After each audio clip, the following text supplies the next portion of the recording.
हाँ भाई, सभी को गुड मॉर्निंग।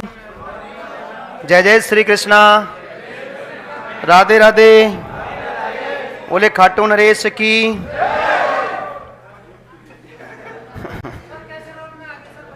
है क्या? कोई बात नहीं, बाद में बताएंगे, पहले पढ़ते हैं अपन।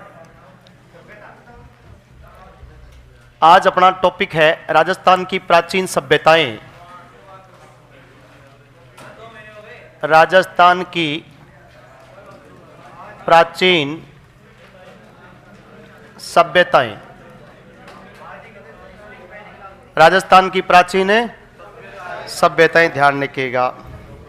Ancient civilisation of Rajasthan, Rajasthan की प्राचीन सभ्यताओं के ऊपर अपन बात करेंगे।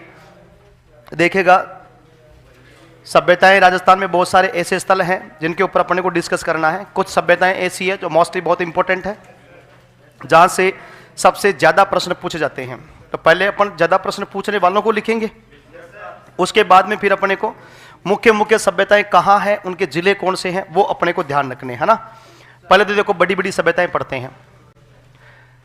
राजस्थान की प्राचीन सभ्यताओं में बात की जाए, सबसे पहली बात तो, अरे नहीं भाई, दो चार बातें तो लिखा पहली है, काली मंगा लगा दी पहली। देखो, दो शब्द अपने पास में, एक तो है सभ्यता और एक है संस्कृति। अब बताओ पहले तो, सभ्यता और संस्कृति क्या है? What is this civilisation, what is this culture? क्या दोनों एक है या दोनों अलग हैं, भिन्न हैं? बताओ कैसे भिन्न हैं? शर्म आती है? क्यों? तो लुगाई है?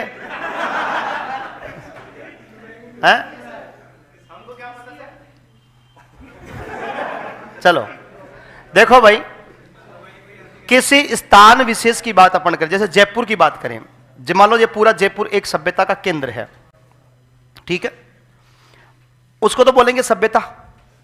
इस जयपुर में जो लोग रहते हैं, जिनका खान पान, रहन सहन, वातावरण, वेशभूषा, पहनावा, आभूषण, रीति रिवाज, जो चीजें होती है वो किस में आती है? हमेशा ध्यान रखना, सभ्यता का पतन होता है, संस्कृति का पतन नहीं होता। मिस्टर एडिडास लगा पड़ा है, मैं इधर ज्ञान की बात बता रहा हूं और वो फोन पर लगेड़ो है? तो इंपॉर्टेंट तो बाहर ना चल जा। अब देख, चेहरा देखो उसका, हाय हाय, कितनी मस्त स्माइल दी रहे उसने है। मैं तेरी स्माइल का दीवाना हो गया।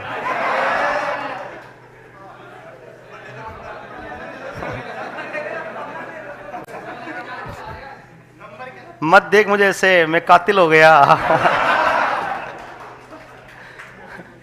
तो सभ्यता का हमेशा क्या होता है? विनाश। संस्कृति का विनाश नहीं होता, ये ध्यान रखना, संस्कृति का विनाश नहीं होता है। संस्कृति की कुछ चीजें आज भी अपने को देखने को मिलती है। जैसे आज अपन बात करें, आपके जो इंडस वैली सिविलाइजेशन है, सिंधु घाटी सभ्यता, सिंधु घाटी सभ्यता की बहुत सी चीजों को आज भी अपन फॉलो करते हैं। जैसे मान लो, सिंधु घाटी सभ्यता की भारतीय संस्कृति को सबसे बड़ी देन जो है वो है स्वास्तिक चिन्ह की पूजा। जैसे आज अपन जल की पूजा करते हैं, वृक्ष पूजा करते हैं, सूर्य की पूजा करते हैं, वो लोग सिंधु घाटी सभ्यता के लोग भी करते थे। और पहली बात, जो आज का मानव है, क्या हमेशा के लिए ऐसा ही मानव था? पहले मानव थोड़ा अलग था, आज के मानव से बहुत हटकर था।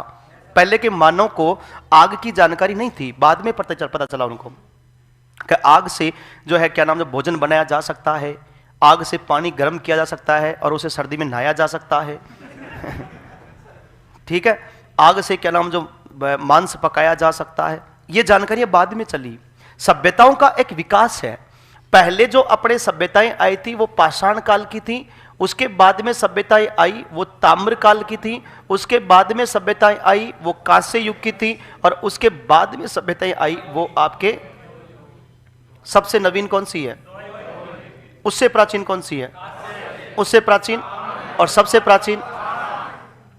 यानी कि यहां पर जो औजार होंगे वो पत्थर के होंगे, यहां जो औजार बर्तन होंगे, यहां पर जो औजार बर्तन होंगे, और यहां पर औजार और बर्तन लोहे के होंगे। ध्यान रखना। यानी कि मानव के द्वारा सबसे पहले जो धातु प्रयोग में ली गई थी वो थी तांबा। मानव ने सबसे पहले जिस धातु का प्रयोग किया था, जिस धातु की खोज की थी, वो धातु कौन सी थी आपके? तांबा थी। उसके बाद में मानव ने फिर तांबे के अंदर जो है मानव ने टिन मिला दिया, जिससे क्या बन गया आपका? और महाजनपद काल की बात करें, यानी कि महाजनपद काल की बात करें तो उस समय मानव ने किसकी खोज कर ली थी? और यहीं से मानव को तीर, भाले, तलवारें ये सब कुछ बनने लगे। यहीं से अपने को युद्धों की जानकारी मिलने लगी। ध्यान रखना। यानी कि पहले सिंधु घाटी सभ्यता का काल था, उसके बाद में फिर आपका वैदिक काल आया। वैदिक काल को दो भागों में पढ़ते हैं अपन, एक ऋग्वैदिक काल और एक उत्तर वैदिक काल। ऋग्वैदिक काल तक मानव को लोहे की जानकारी नहीं थी। उत्तर वैदिक काल के अंत में आते आते मानव ने लोहा खोज लिया, और लोहे खोजते ही तीर, भाले, तलवारें बनने लगी, और बनने के बाद में लोग आपस में एक दूसरे पर खींचतान करने लगे, एक दूसरे के गले काटने लगे। इससे युद्धों का जन्म हुआ। किसका जन्म हुआ? युद्धों का। उस काल को बोलते हैं कौन सा काल? भारत में 16 महाजनपद थे। पूरा भारत 16 खंडों में बटा हुआ था। 16 खंडों में भारत था उस समय। ध्यान रखना। 16 महाजनपद थे भारत के, जिसमें अपन पढ़ते ना, आपके मत्स्य महाजनपद, कुरु महाजनपद, पांचाल महाजनपद वगैरह पढ़ते हैं अपन, है ना। आपके मगध महाजनपद पढ़ते हैं, अपने वज्जी पढ़ते हैं, चेदी पढ़ते हैं, है ना। आपके क्या नाम है जो ऐसे बहुत सारे महाजनपद अपन पढ़ते हैं। तो 16 महाजनपद थे आपके। इस काल के अंदर मानव ने लोहा खोज लिया था। क्या खोज लिया था? लोहा खोज लिया था। तो सभ्यताओं का एक विकास क्रम अपने को ध्यान रखना है। सभ्यता का हमेशा विनाश होता है, लेकिन संस्कृति का विनाश। जिस प्रकार का मानव आज देख रहे हैं अपन, सुडोल काय, गोल काय, लंब काय, जिस प्रकार का मानव देखते हैं, हाँ, मानव के प्रकार हैं, व्यक्ति के प्रकार हैं। लंबा मतलब कि लंबा मानव, बोना मानव, गोलाकार, सुडोल काय का मतलब मोटा तगड़ा, है ना। ये मानव के प्रकार हैं। जिस प्रकार का आज अपन मानव देख रहे हैं, काला, गोरा, भूरा, पहले इस प्रकार का मानव नहीं था। आज का जो मानव है उसका चेहरा देखो, कितनी अच्छी स्माइलिंग मिलती है। एक स्माइल के ऊपर जो है कातिल हो जाता है, उसका दीवाना हो जाता है। पहले मानव ऐसा नहीं था। पहले मानव के जो है इतनी लंबी पूंछ हुआ करती थी। वन मानुस देखा आपने? हैं? जैसे अपने वानर होता ना, वानर पहले वैसा था। अब वानर मतलब मानव के पहले पूंछ हुआ करती थी। फिर भगवान को लगा यार कि ये मानव जो है अभी इसकी पूंछ है, अभी जनसंख्या कम है, क्योंकि मानव बहुत कम मिलते थे। फिर बाद में कि इनकी जनसंख्या वृद्धि होगी, तब जनसंख्या वृद्धि के समय इनकी पूंछ रहेगी। तो पूंछ जब रहेगी इनके, तो मानव की जो है मतलब कि इतनी भीड़ हो जाएगी, तो पूंछ से लड़ेंगे आपस में एक दूसरे से।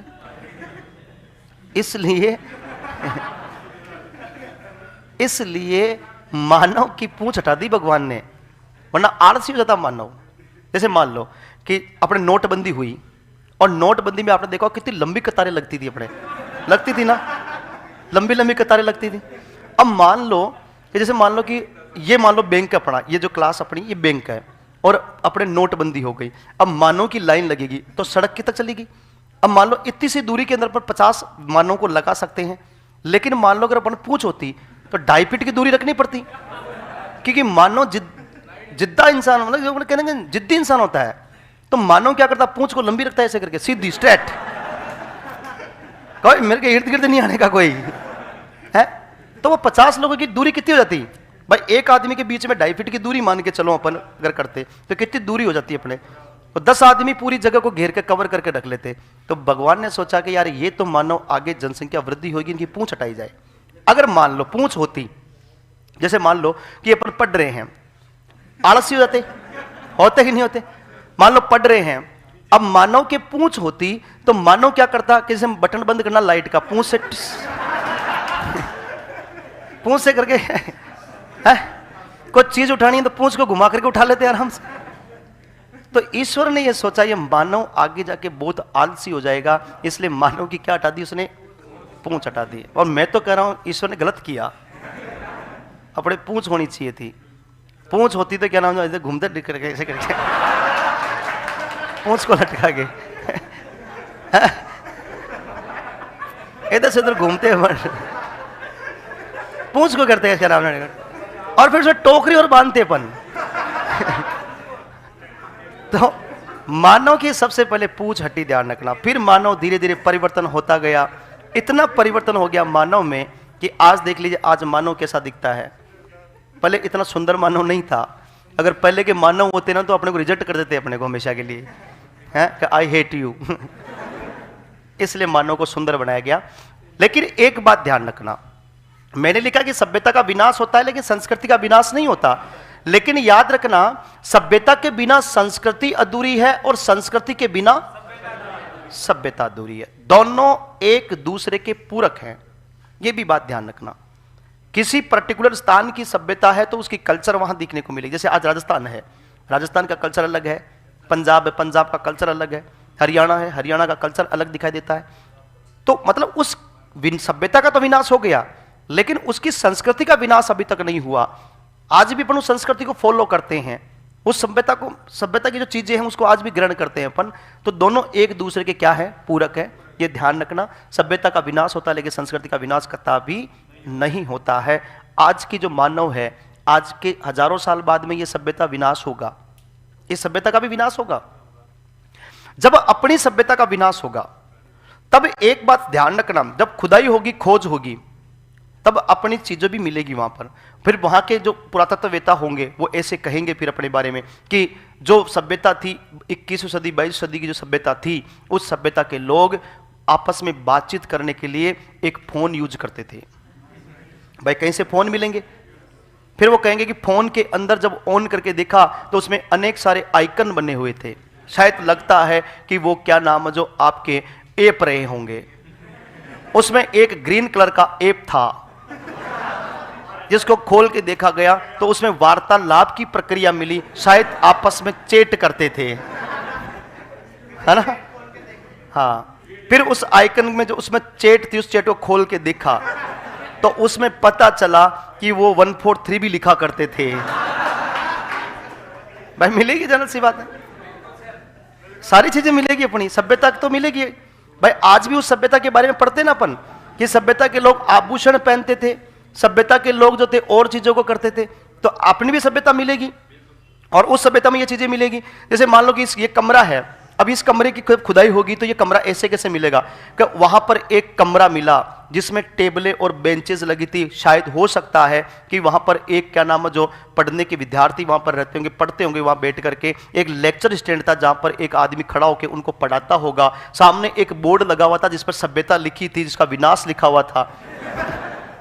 ये चीजें मिलेगी, मतलब सारी चीजें से मिलेगी, अंदाज लगाया जाता है, ये चीजें सब कुछ देखा जाता है। फिर उसका समय का कालक्रम देखा जाएगा, तो कालक्रम के अनुसार वो देखेंगे कि ये फलाने काल की है, कि ये सभ्यता फलाने काल की थी, इस प्रकार से थी।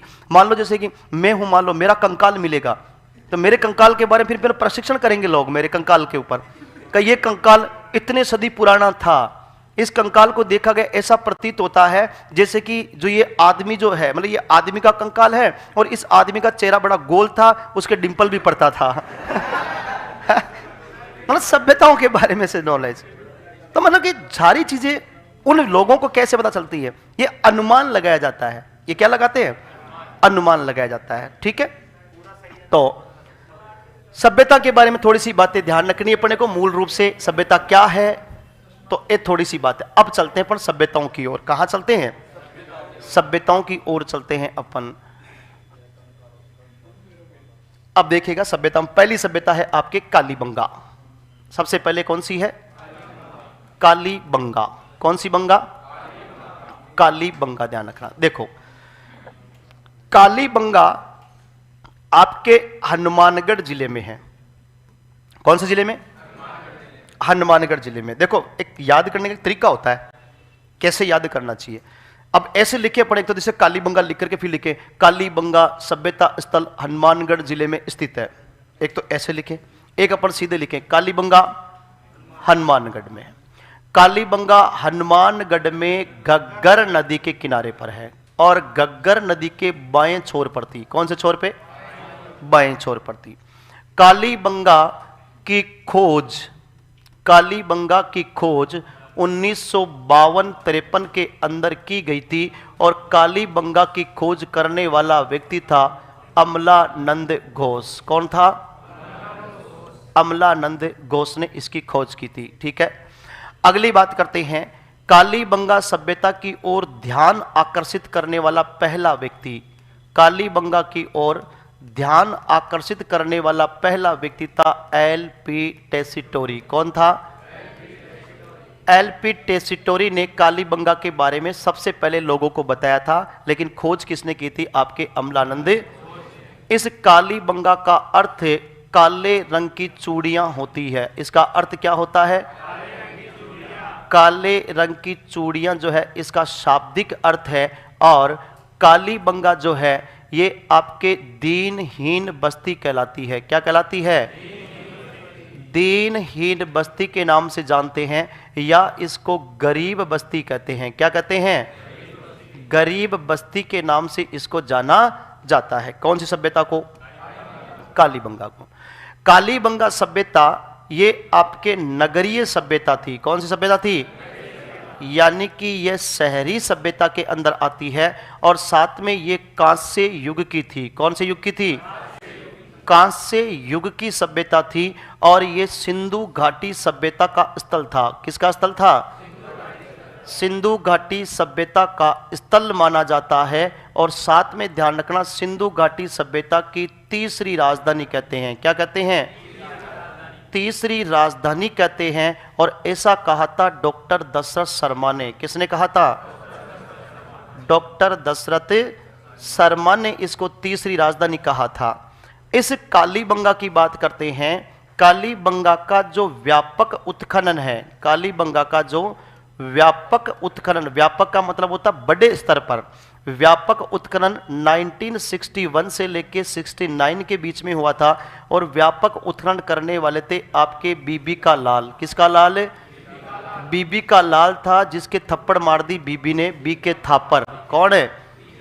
बी.के. थापर। तब बीबी के लाल ने बीबी के छर्रे निकाल दिए, यानी एम.डी. खर्रे। क्या नाम आ गया? एम.डी. खर्रे। ध्यान रखना, इन लोगों ने इसका व्यापक क्या किया था? उत्खनन किया। कालीबंगा के ऊपर 1961 की बात की जाती है। 1961 के अंदर कालीबंगा के ऊपर जो है 90 पैसे का डाक टिकट जारी किया गया। कितने पैसे का? 90 पैसे का डाक टिकट जो है इसके ऊपर जारी किया गया। और याद रखिएगा, इंपॉर्टेंट बात यह है कि आपके कालीबंगा के लिए कालीबंगा संग्रहालय की स्थापना की गई। किसकी स्थापना की गई? कालीबंगा संग्रहालय की स्थापना की गई। इसकी स्थापना 1985-86 में की गई थी। और कालीबंगा संग्रहालय आपका हनुमानगढ़ में है। कहां पर है? कालीबंगा हनुमानगढ़ में है आपका।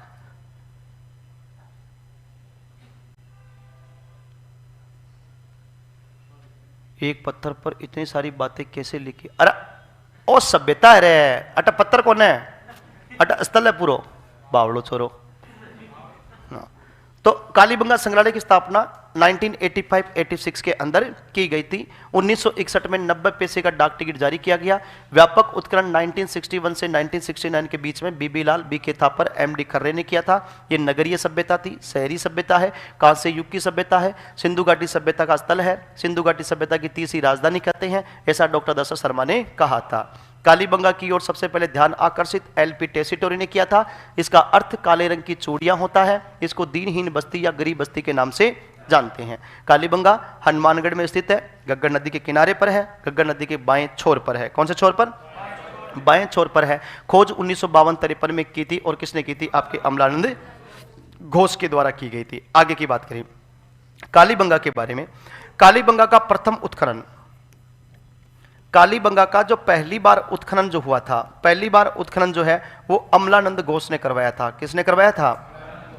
अमलानंद घोष के द्वारा जो है सबसे पहले इसका उत्खनन करवाया गया। कालीबंगा को सौंदर्य प्रेमी सभ्यता कहते हैं। क्या कहते हैं?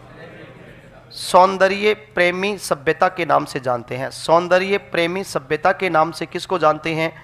कालीबंगा सभ्यता को जानते हैं। क्या कहते हैं? सौंदर्य प्रेमी सभ्यता के नाम से जानते हैं। है? कहियो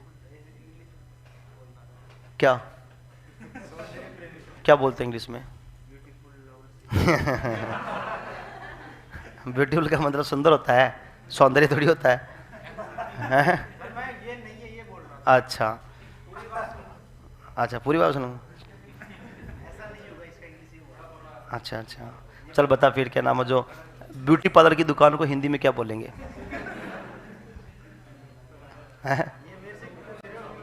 क्यों तू नहीं जाता क्या? क्यों नाई की दुकान में तू नहीं जाता क्या? हाँ, तो बात तो ये की है, जेंट्स पार्लर हो चाहे महिला पार्लर हो, है तो ब्यूटी पार्लर ही। क्या बोलते हैं बताओ? ब्यूटी पार्लर को क्या बोलते हैं? दुकान को है? नहीं पता? महिला सौंदर्य निखार केंद्र। हाँ, महिला सौंदर्य निखार केंद्र बोलते, ध्यान रखना। ट्रेन को क्या बोलते हैं? ट्रेन को लोहपत गामिनी बोलते हैं, लोहपत गामिनी बोलते हैं। चलो बताओ, भारत की महिलाएं जो है ब्यूटी पार्लर करती है, सौंदर्य करती है, एक ऐसा कौन सा दिन है जो कि संपूर्ण भारत की महिलाएं उस दिन जो है ब्यूटी पार्लर जाती है?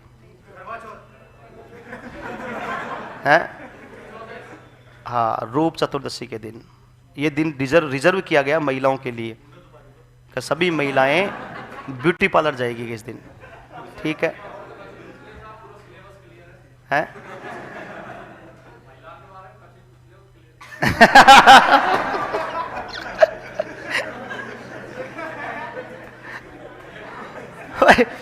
विपक्ष के लिए तो तैयार रखना पड़ता ना, है?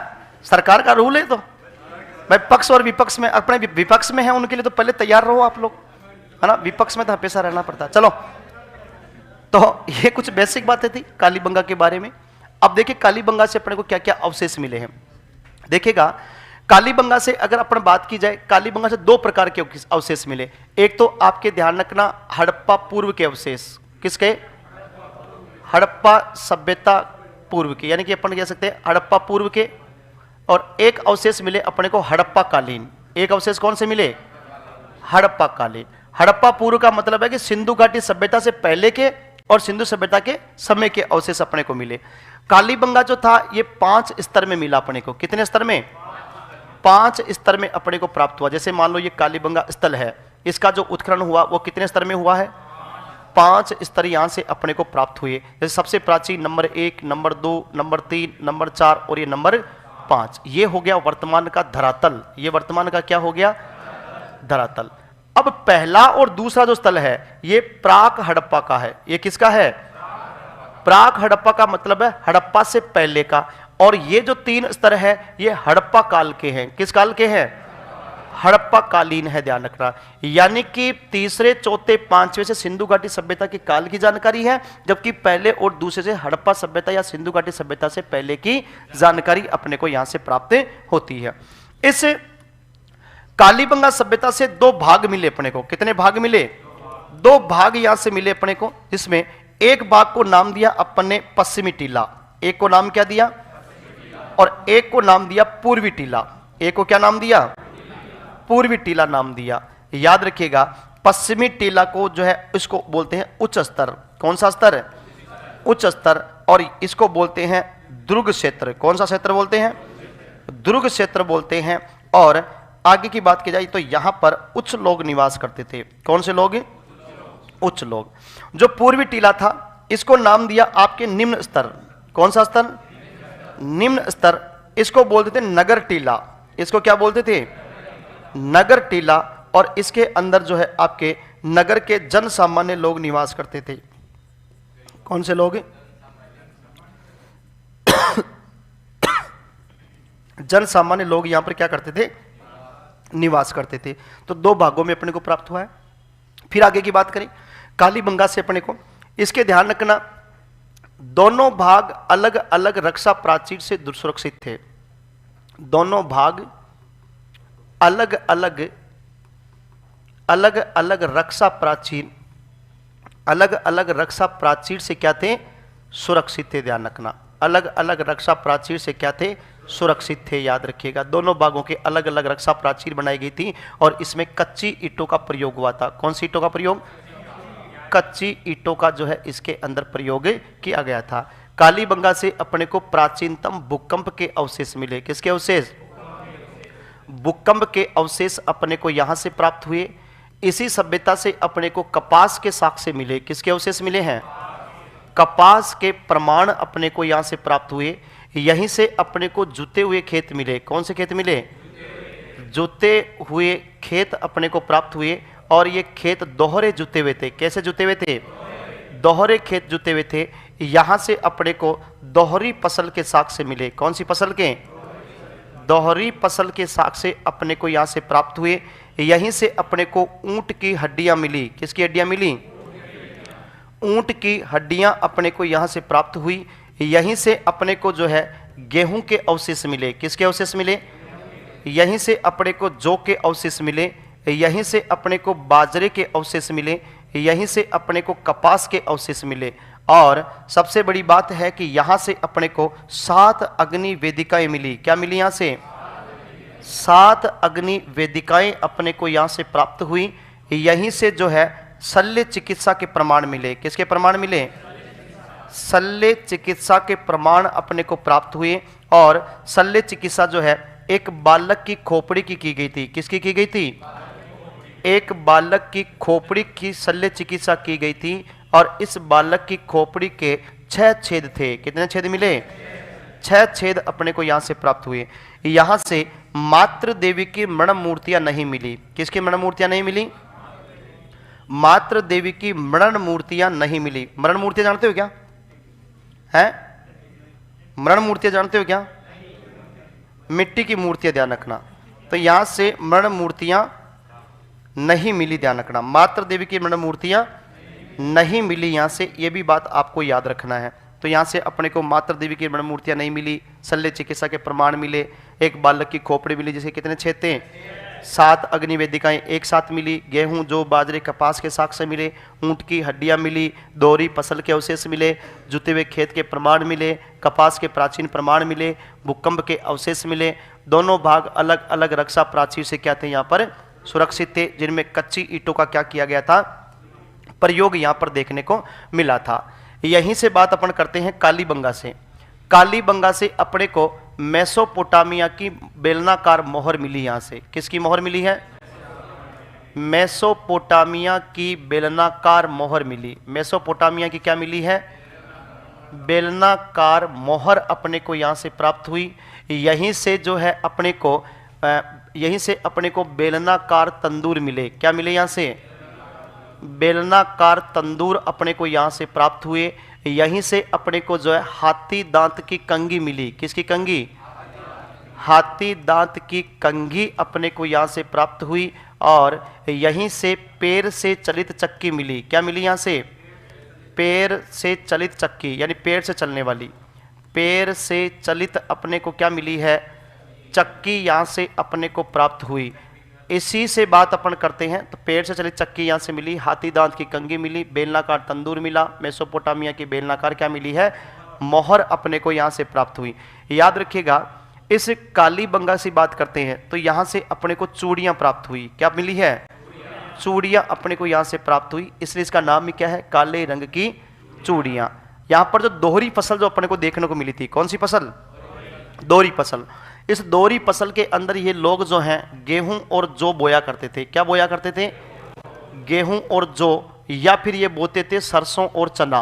क्या बोते थे, सरसों और चना यहां पर ये लोग बोया करते थे। दोहरी फसल की बात अपन यहां पर करते हैं। तो ऐसे बहुत सारे अवशेष हैं। अपने एग्जाम व्यू पॉइंट के आधार पर मोस्टली कुछ बातें अपने को ध्यान रखना है, ठीक है, जो मोस्ट इंपॉर्टेंट बातें हैं। तो कालीबंगा हनुमानगढ़ में गग्गर के किनारे बाई नदी पर है। खोज 1952-53 में अमरानंद ध्यान पहली बार आकर्षित किसने किया, अर्थ क्या है, कैसी बस्ती है या गरीब बस्ती के नाम से जानते हैं। ठीक है, लिख लो भाई। हेडिंग डालिए, राजस्थान की प्राचीन सभ्यताएं। राजस्थान की प्राचीन सभ्यताएं, इसमें नंबर 1 पर लिखिए पहली बात तो कालीबंगा। कौन सी बंगा, कालीबंगा।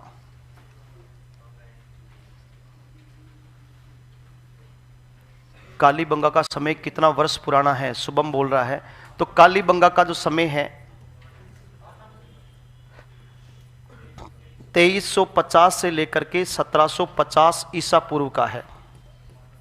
और यह है आपके C14 कार्बन डेटिंग पद्धति के अनुसार, कार्बन डेटिंग पद्धति के अनुसार। ठीक है भाई शुभम, लिखो भाई, लिखिएगा पहली कालीबंगा।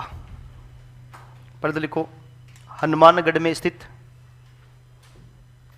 हनुमानगढ़ में स्थित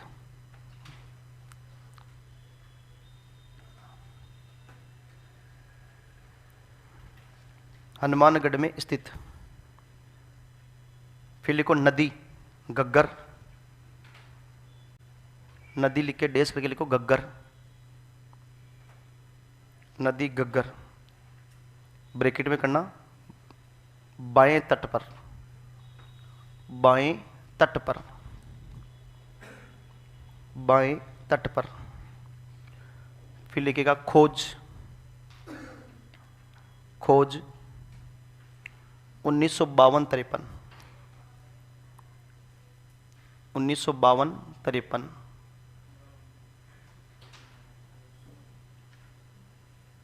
फिर लिखो खोजकर्ता,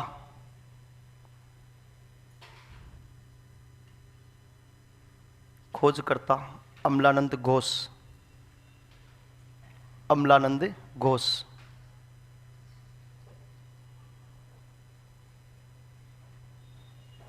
फिर लिखो अर्थ, अर्थ काले रंग की चूड़ियां,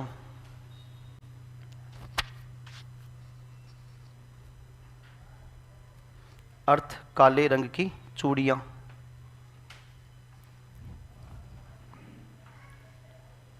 फिर लिखिए व्यापक उत्खनन, व्यापक उत्खनन, व्यापक उत्खनन डेज करके लिखना 1961 से 69, व्यापक उत्खनन 1961 से 69।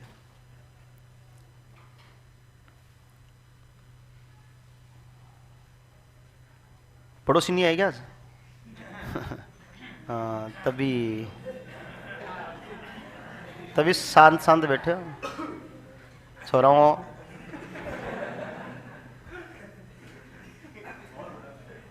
और क्या तो मतलब मैं किसी से बात ही नहीं कर सकता, मतलब है हद पार करते हो यार तुम लोग। तुम नहीं कर सकते, मैं कर सकता हूँ। मेरे को छूट है, मैं तुम्हारा क्लास टीचर हूँ मैं, है ना। हाँ तो मेरे को सबका ध्यान रखना पड़ता है, तुम लोगों का भी ध्यान रखना पड़ता है। पर तुम तो क्या कि क्रांतिकारी बागड़ बिल्ले हो। आगे लिखो व्यापक उत्खनन करता, व्यापक उत्खनन करता, व्यापक उत्खनन करता, व्यापक उत्खनन करता में नाम लिखो बी लाल, ब्रिजवासी लाल। व्यापक उत्खनन करता में लिखो बी लाल, बी के थापर, बी के थापर, एमडी खर्रे, एमडी खर्रे।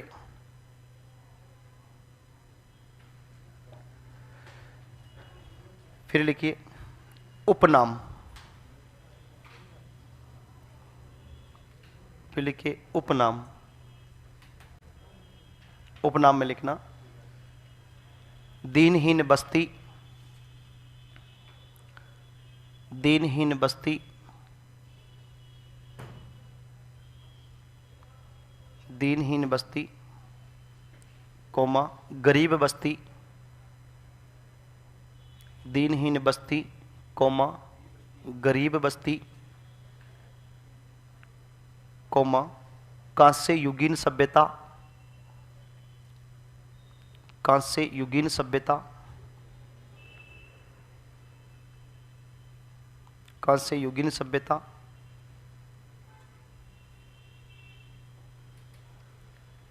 फिर लिखिए अगला पॉइंट, नगरीय या शहरी सभ्यता,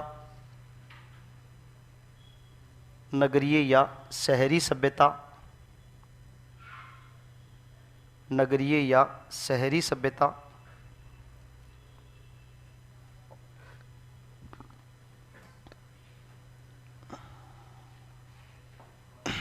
नेक्स्ट पॉइंट, अब पॉइंट से लिखना, बोलता रहा हूं भाई, वही तो लिखा रहा हूं, पॉइंट लिखा रहा हूं, पॉइंट से लिखिएगा।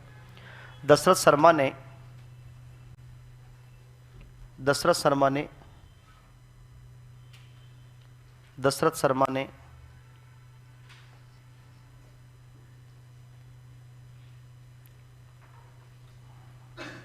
दशरथ शर्मा ने कालीबंगा को, दशरथ शर्मा ने कालीबंगा को, कालीबंगा को सिंधु घाटी सभ्यता की, कालीबंगा को सिंधु घाटी सभ्यता की, सिंधु घाटी सभ्यता की तीसरी राजधानी कहा, सिंधु घाटी सभ्यता की तीसरी राजधानी कहा, तीसरी राजधानी कहा। फिर लिखिए अगला पॉइंट, कालीबंगा की ओर सर्वप्रथम ध्यान, कालीबंगा की ओर सर्वप्रथम ध्यान,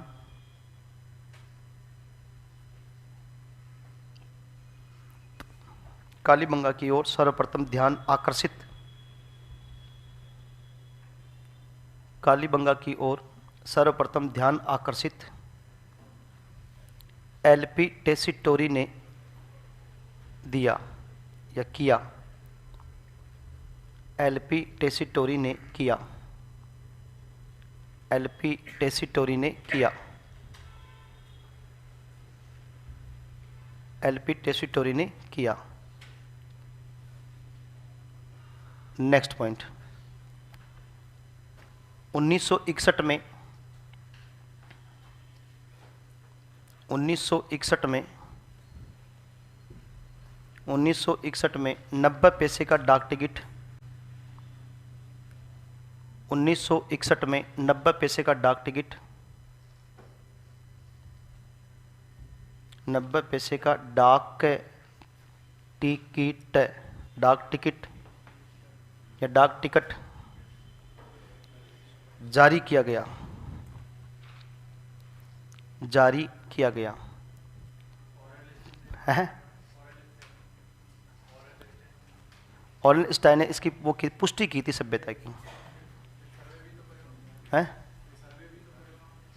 तो बोल तो रहा हूं ना, सर्वे करके पुष्टि तो की थी सबसे। कालीबंगा की पुष्टि करने वाला ऑरेंज स्टाइन ही तो था। ध्यान आकर्षित तो किया था किसने? टेसीटोरी ने। खोज किसने की थी? अमलानंद घोष ने। लेकिन कालीबंगा सभ्यता है उसकी पुष्टि करने वाला कौन था? ऑरेंज स्टाइन था, ध्यान रखना। नेक्स्ट पॉइंट लिखना, कालीबंगा संग्रहालय की स्थापना, कालीबंगा संग्रहालय की स्थापना, कालीबंगा संग्रहालय की स्थापना, कालीबंगा संग्रहालय की स्थापना 1985-86 में की गई, 1985-86 में की गई, 1985-86 में की गई। नेक्स्ट पॉइंट, कालीबंगा का प्रथम उत्खनन, कालीबंगा का प्रथम उत्खनन, कालीबंगा का प्रथम उत्खनन, प्रथम उत्खनन अमलानंद घोष ने किया, अमलानंद घोष ने किया,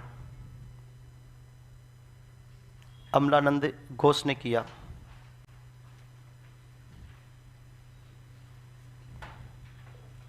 फिर लिखो समय, कालीबंगा किस समय की है? तो लिखो समय, समय लिख करके लिखो 2350 से 1750 ईसा पूर्व, 2350 से 1750 ईसा पूर्व, 2300 लिख रहा, 2300 2 ऐसे लिखता है क्या? अच्छा, 2350 से 1750 ईसा पूर्व। ईसा पूर्व का मतलब होता है बिफोर क्राइस्ट, ईसा मसीह के जन्म से पहले की बातें हैं। सर भूकंप के अवशेष कैसे मिले, कैसे पता चला? मकानों में दरारें प्राप्त होने के कारण भूकंप का पता चला। अभिषेक मनोहर पांडे की बुक में सभ्यता का जिला श्री गंगानगर दे रखा है, लेकिन श्री गंगानगर से फिर हनुमानगढ़ अलग हो गया और हनुमानगढ़ में चला गया, इसलिए वर्तमान डिस्ट्रिक्ट क्या पढ़ते हैं अपन? हनुमानगढ़ पढ़ते हैं। तो 2350 से 1750 ईसा पूर्व, ब्रैकेट में लेना C14 कार्बन डेटिंग पद्धति के अनुसार, C14 कार्बन डेटिंग पद्धति के अनुसार, C14 कार्बन डेटिंग पद्धति के अनुसार, C14 कार्बन डेटिंग पद्धति के अनुसार, कार्बन डेटिंग पद्धति के अनुसार। आगे लिखिए इसके बारे में। कालीबंगा को सौंदर्य प्रेमी सभ्यता कहते हैं। कालीबंगा को सौंदर्य प्रेमी सभ्यता कहते हैं।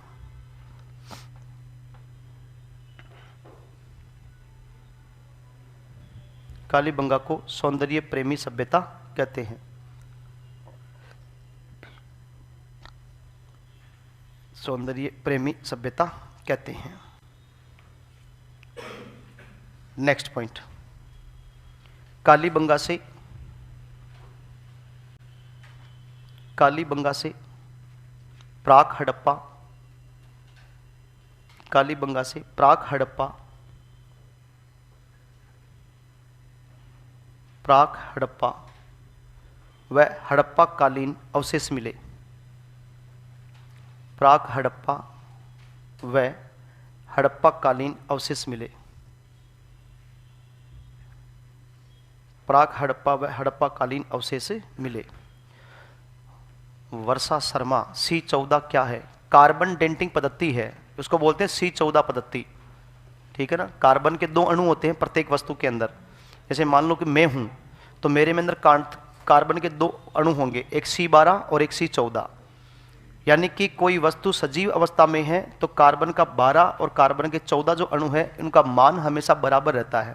लेकिन जब कोई वस्तु निर्जीव अवस्था में हो जाती है तो कार्बन के 12 अणु जो है उसका मान बराबर रहता है और कार्बन के 14 का जो मान है वो क्या नाम जो आपके घटता जाता है।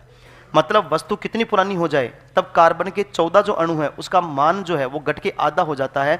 तो लगभग वस्तु जो है 5370 साल मतलब पुरानी हो जाए तो कार्बन के 14 अणु का मान घट के हमेशा क्या हो जाता है? आधा।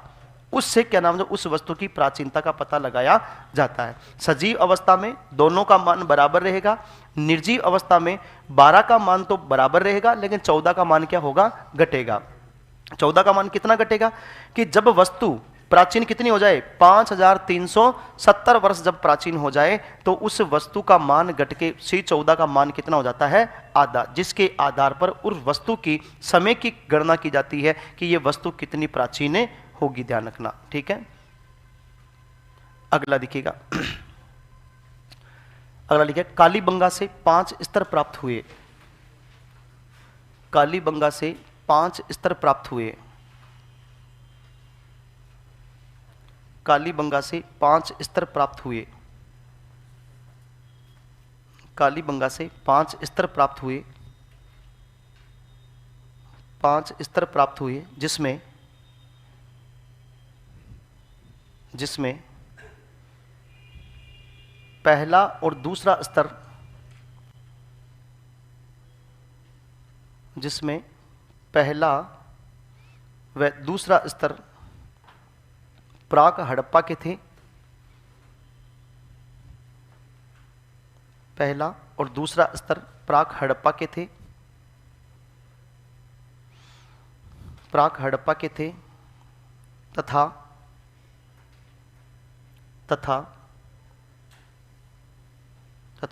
तीसरा, चौथा और पांचवा, तथा तीसरा, चौथा और पांचवा हड़प्पा काल के थे। हड़प्पा काल के थे, हड़प्पा काल के थे। नेक्स्ट पॉइंट, कालीबंगा से, कालीबंगा से 2 टीले प्राप्त हुए, कालीबंगा से 2 टीले प्राप्त हुए, 2 टीले प्राप्त हुए, कालीबंगा से 2 टीले प्राप्त हुए। 2 टीले लिखा ना आपने, 2 टीले पे अंडरलाइन करके और ऐसे 2 टीले पर एरो करके लिख लो, ऐसे करके 2 टीले दोनों के ऊपर लिख लो। एक तरफ लिख लो पश्चिमी टीला और एक तरफ लिख लो पूर्वी टीला। पश्चिमी टीला और एक पूर्वी टीला, पश्चिमी टीला और एक आपके पूर्वी टीला। महेंद्र कुमार सर, आपके नोट्स एग्जाम के लिए काफ़ी है। देख भाई, मैं ये नहीं कह सकता, 100% गारंटी नहीं दे सकता। बुकलेट आपको ज़रूर पढ़नी है, ठीक है। ऐसे नहीं होना कि अपने को क्या नाम, नोट्स पे ही निर्भर रहना है। आपको बुकलेट जो दी गई उसको आप जरूर पढ़ें। अगर आपके पास में 9वीं 10वीं किताब है उसको भी जरूर पढ़ें आप, है ना। मैं ये नहीं कह सकता कि आपको 100% अपना ही नोट्स है। हाँ, मैंने आपको मेरा जितना 100% है वो देने का मैंने प्रयास किया है, ठीक है, ये ध्यान रखिएगा। बना लिए 2 टीले, उसमें उधर वाले टीले के भी नाम लिखना वैसे ही, उच्च स्तर, दुर्ग क्षेत्र और उच्च लोग। समझ तो जाओगे ना उसका मतलब है? मतलब कि पश्चिमी टीले को उच्च स्तर कहते हैं, उसको दुर्ग क्षेत्र भी कहते हैं, और वहां पर उच्च लोग निवास करते हैं। हाँ, अमीर लोग, उच्च लोग जो प्रशासन देखते थे वहां के।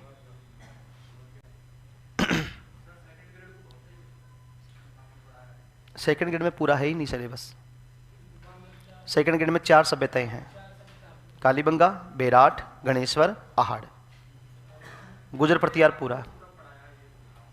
तो थोड़ा तो स्टैंडर्ड मेंटेन करना पड़ता ना, थोड़ा तो। हालांकि ऐसा नहीं है, जहां पढ़ाया तो वो हाँ ठीक है, लेकिन थोड़ा सा मतलब स्तर थोड़ा सा मैंने थोड़ा सा नीचे किया है, बाकी लगभग चीजें वही है।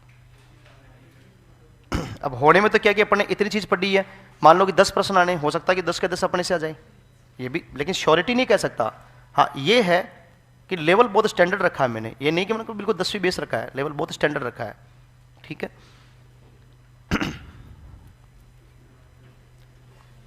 उधर वाले में भी वे लिख लेना वैसे कि वैसे, निम्न स्तर, नगर टीला, जन सामान्य लोग।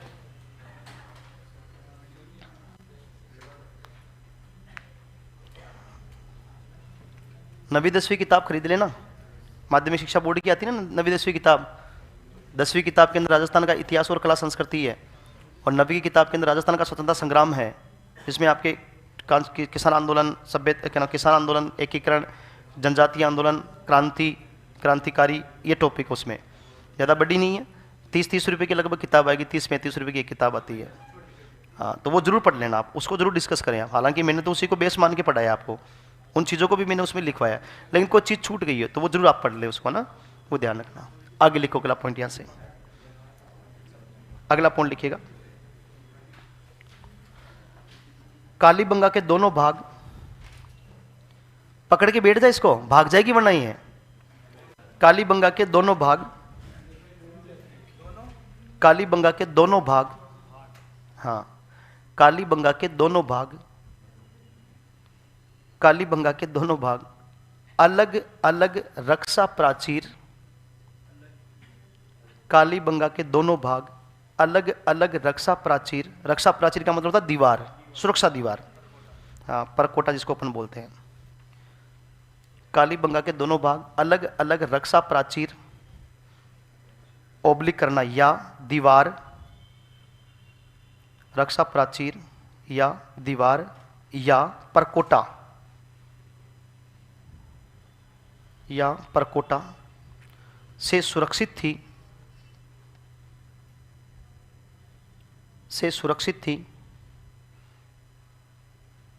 सुरक्षित थी, जिसमें जिसमें कच्ची ईंटों का प्रयोग किया गया, जिसमें कच्ची ईंटों का प्रयोग किया गया, जिसमें कच्ची ईंटों का प्रयोग किया गया, जिसमें कच्ची ईंटों का प्रयोग किया गया। नेक्स्ट पॉइंट, प्राचीनतम भूकंप के अवशेष मिले। भाई कालीबंगा पट्टे तो बार बार कालीबंगा लिखने की आवश्यकता तो नहीं है ना, समझ तो जाओगे ना भाई कहां से मिले हैं, कालीबंगा से। प्राचीनतम भूकंप के अवशेष मिले, प्राचीनतम भूकंप के अवशेष मिले।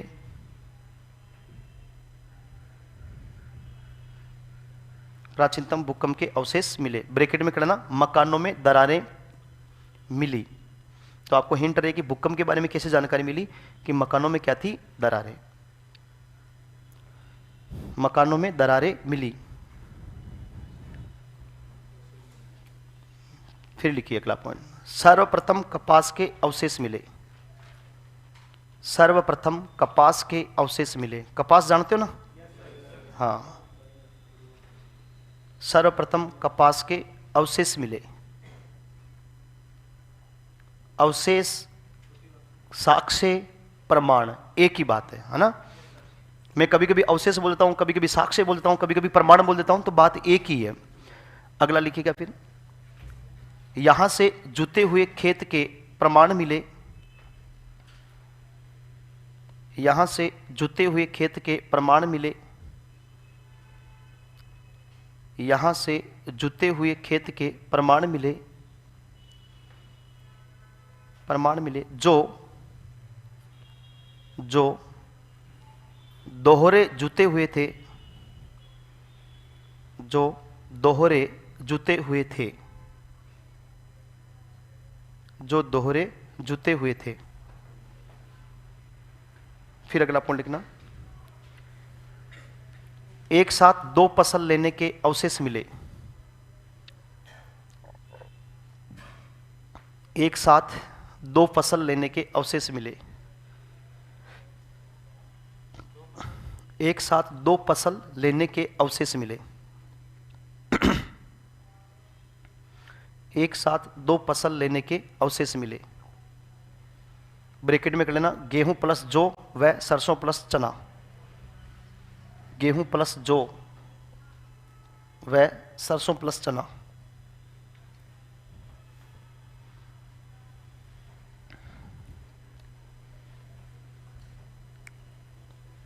फिर लिखो, ऊंट की हड्डियां मिली। ऊंट की हड्डियां मिली। ऊंट की हड्डियां मिली। ऊंट की हड्डियां मिली। ये अवशेष कोई मान्य नहीं रखता, इतना कोई खास नहीं है। फिर अगला लिखो, 7 अग्नि वेदिकाएं एक साथ मिली। 7 अग्नि वेदिकाएं, हवन कुंड, हाँ 7 अग्नि वेदिकाएं, ब्रैकेट में लिखना हवन कुंड। समझ जाओ आप, हवन करते थे यहाँ के लोग। क्या करते थे? हवन करते थे यहाँ के लोग। ओम स्वस्ति न इंद्रो च विश्वविदाः स्वस्ति न पूषाः हरि ओम। मैं मतलब क्या है? मंत्र है, हाँ। ओम त्र्यंबकम यजामहे सुगंधिम पुष्टिवर्धनम उर्वारुकविकं वंदेनान् मृत्योर्मुक्षयेमामृतात्। ओम तत्पुरुषाय विद्महे महादेवाय धीमहि तन्नो पार्वती रुद्र प्रचोदयात्। स्वाहा।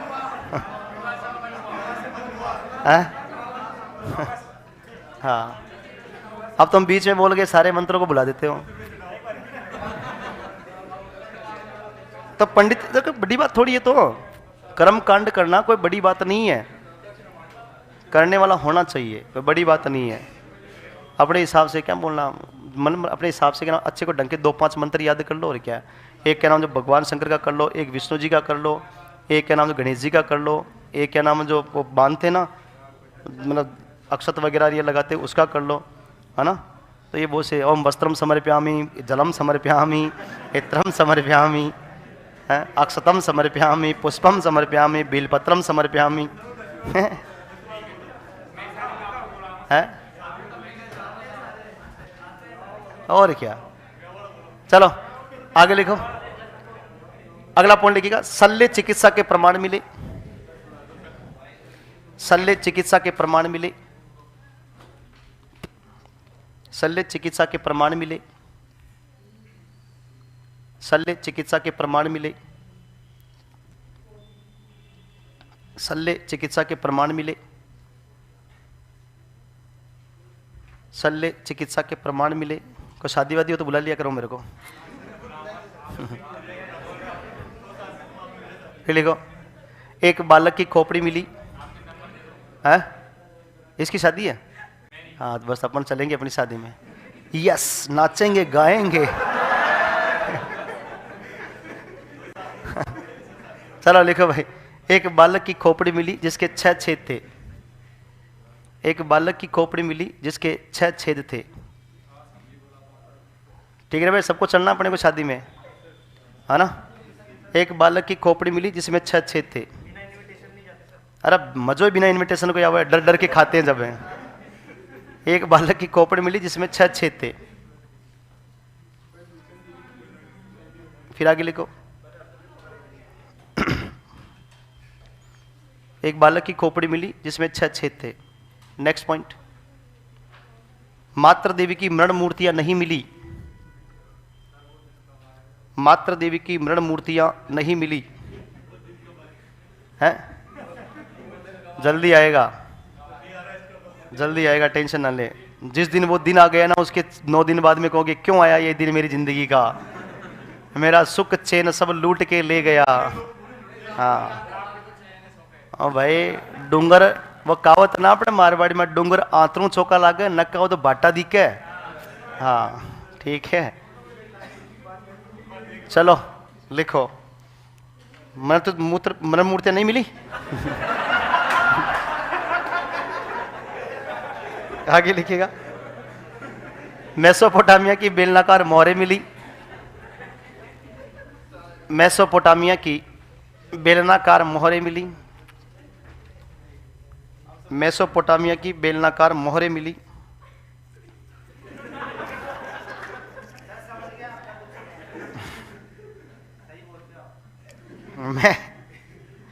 मेसोपोटामिया की बेलनाकार मोहरें मिली।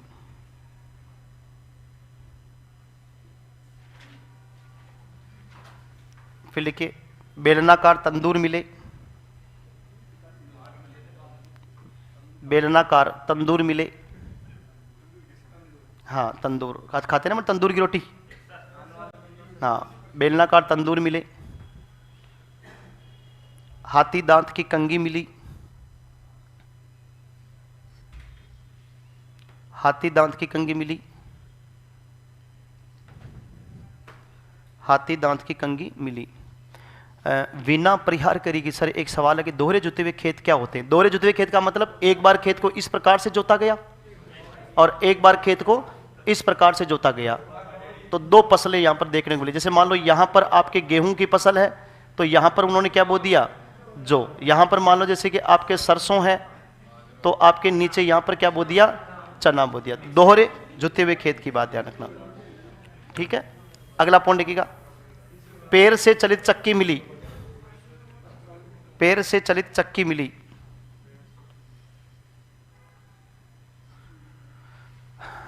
पैर से चलित चक्की मिली। पैर से चलित चक्की मिली। अभय सिंह बोल रहा है कि सर अगर हरिश्चंद्र की राजधानी मंडोर थी तो रज्जिल मंडोर का प्रथम राजा कैसे हो सकता है? अभय सिंह, मंडोर का पहला राजा रज्जिल इसलिए होगा क्योंकि मंडोर की जो शाखा है, उस शाखा में पहला जो नाम मिलता है वो किसका मिलता है, रज्जिल का मिलता है। हरिश्चंद्र का नाम नहीं मिलता, ध्यान रखना। सुनो तो सही मेरी बात है। उसके बाद में दूसरी बात, अब उसको मतलब क्या नाम जो उसके वंशावली में नाम किसका मिल रहा है, रज्जिल का। दूसरी बात, जो रज्जिल का दरबारी विद्वान था, और उस दरबारी विद्वान का नाम की अगर मैं बात करें, जो बात की थी, और उसको उपाधि दी थी राजा की, ठीक है। हरिश्चंद्र ब्राह्मण था। हरिश्चंद्र के 4 बेटों ने मिलकर के मंडोर को जीता। अब नाम बेटों का नाम आया, मंडोर बेटों ने जीता है, लेकिन बाप जो है जिंदा है, तो इसलिए अपन पहला राजा मानते हैं। वो किसको मानते हैं, हरिश्चंद्र को, वो संस्थापक के रूप में। लेकिन मंडोर शाखा की जो शुरुआत हुई, जो घटियाला शिलालेख जो लिखा हुआ है, उस घटियाला शिलालेख में जो पहला राजा का नाम है वो किसका है, रज्जिल का नाम है। इसलिए पहला राजा किसको मानते हैं, रज्जिल को मानते हैं। संस्थापक किसको मानते हैं, हरिश्चंद्र को मानते हैं। लिखो भाई, पेड़ से चली चक्की मिली। फिर लिखेगा, मिट्टी से बनी चूड़ियां मिली। मिट्टी से बनी चूड़ियां मिली। मिट्टी से बनी चूड़ियां मिली।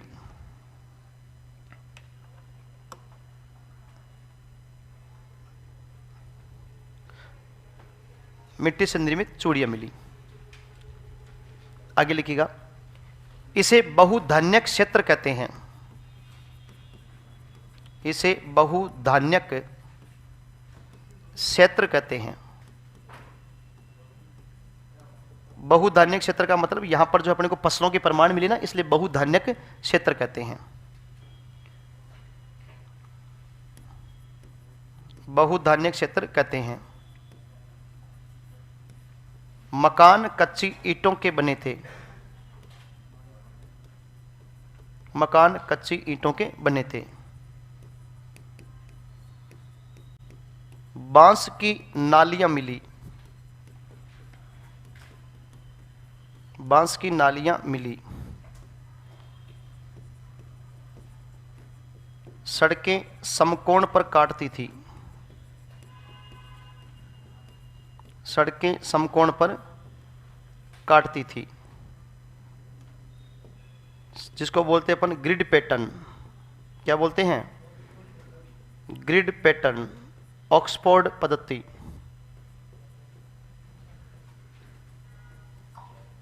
ऑक्सफोर्ड पद्धति की होगी रे हैं? ऑक्सफोर्ड पद्धति बोलते हैं। यहां से अपने को 3 प्रकार के समाधान मिले। 3 प्रकार के समाधान मिले।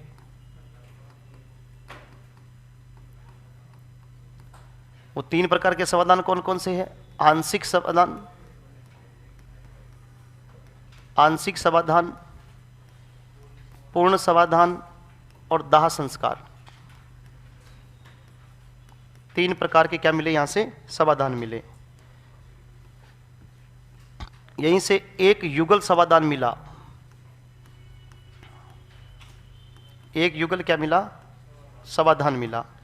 यहीं से अपने को जो है प्रतीकात्मक समाधान मिले। प्रतीकात्मक समाधान मिले। यहीं से जो है आपके एक युगल समाधान, प्रतीकात्मक समाधान, 3 प्रकार के समाधान प्रणालियां यहां से मिली अपने को। इसके अलावा यहाँ के जो मानव को जो दफन करते थे, वो क्या नाम है, दफनाने के लिए दफन करते समय सिर उत्तर दिशा की ओर, सिर उत्तर दिशा की ओर व पैर दक्षिण दिशा की ओर रखते थे। पैर दक्षिण दिशा की ओर रखते थे। लिख लो भाई, ये भी फैक्ट लिख लो इसमें आगे। समाधान का मतलब होता है मृत व्यक्ति को दफनाना। कब्र होती ना, उसको बोलते समाधान। आंशिक समाधान का मतलब मृत व्यक्ति के शरीर को जंगल में छोड़ देना, फिर जो उसके मांस का भक्षण है, वो जानवर, जंगली जानवर, वो उसके मांस का भक्षण कर लेंगे। अब क्या बचेगी? उसकी हड्डियां। उन हड्डियों को लेकर के उनको या तो जला देना या उनको दफन कर देना, वो आंशिक समाधान। पूर्ण समाधान का मतलब होता है मृत व्यक्ति के शरीर को सीधा का सीधा जमीन में गाड़ देना। और दाह संस्कार का मतलब मृत व्यक्ति के शरीर को क्या नाम, अग्नि के हवाले करना, उसको जलाना, वो आपके दाह संस्कार कहलाता है। युगल समाधान का मतलब एक महिला और एक पुरुष, उन दोनों को एक साथ दफनाया गया, उसको बोलते हैं युगल समाधान। और इस प्रकार की समाधान प्रणालियां मिली, उसको क्या बोलते हैं? प्रतीकात्मक समाधान।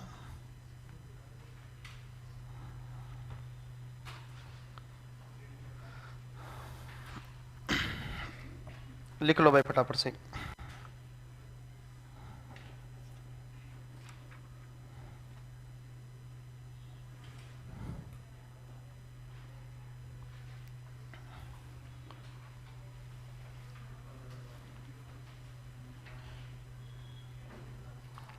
मिट्टी के हल मिले थे क्या? नहीं, सुरेश पालीवाल, मिट्टी के हल नहीं मिले, हल से बनी नालियां मिली है। मिट्टी का हल तो बनावली से मिला है, जिसको अपन टेराकोटा कहते हैं।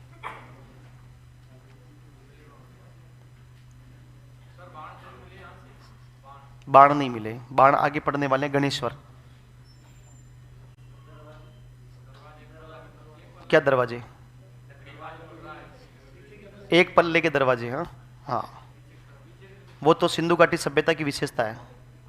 संपूर्ण सिंधु घाटी सभ्यता के अंदर मकानों के दरवाजे जो थे वो गलियों में खुलते थे, ठीक है, और लोथल एकमात्र ऐसा स्थल था जहां पर दरवाजों मतलब मकानों के मुख्य दरवाजे मुख्य सड़क की ओर खुलते थे। वो सिंधु घाटी सभ्यता की विशेषता है।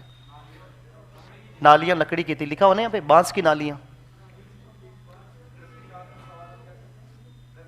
प्रतीकात्मक समाधान का मतलब जहां पर 3 प्रकार की समाधान प्रणालियां, जहां पर युगल समाधान मिले, और यहां पर प्रतीकात्मक समाधान का मतलब है कलश समाधान।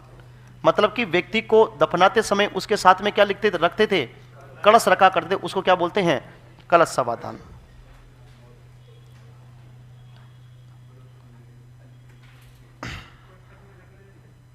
हाँ, ब्रैकेट में कर लेना कलश समाधान, तो आपको हिंट रहे। गॉड सर, आपका कोई कॉन्टेक्ट का सोर्स बताओ। आजकल तो दूर संचार का माध्यम है, मल्टीमीडिया का जमाना है, हाँ, Insta ID follow me.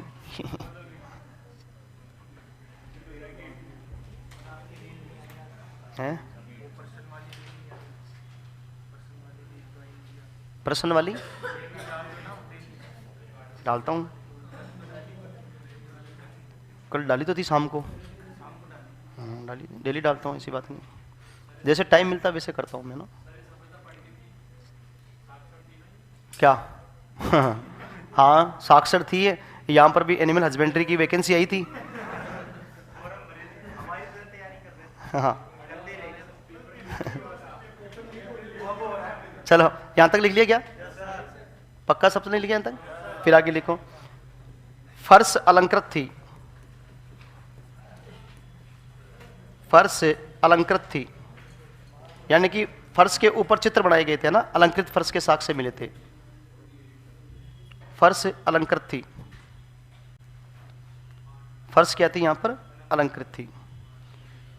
2 page तो भर गए होंगे रे, बहुत है इतने तो, और क्या, वाह, बहुत है, बहुत है, धन्यवाद धन्यवाद धन्यवाद। लिख लिया यहां तक? चलो अगला सभ्यता का स्थल देखिएगा। अगला है आपके सोंती सभ्यता। कौन सी सभ्यता है? सोंती सभ्यता बीकानेर। कहां पर है? बीकानेर के अंदर है। और सोंती सभ्यता की बात करते हैं, इसकी खोज 1952 में अमलानंद घोष ने की थी। किसने की थी? आपके अमलानंद घोष ने की थी। और इसको बोलते हैं कालीबंगा प्रथम। क्या बोलते हैं? कालीबंगा प्रथम कहते हैं। बस इतना सा ध्यान रख लेना, इसको कालीबंगा प्रथम के नाम से जानते हैं। नंबर 3 आपकी पीलीबंगा। पीलीबंगा भी कहां पर है? हनुमानगढ़ में। नंबर 4 रंगमहल। और रंगमहल भी आपके कहां पर है? हनुमानगढ़ में। लिख लो ये बातें 3 सभ्यताओं के बारे में।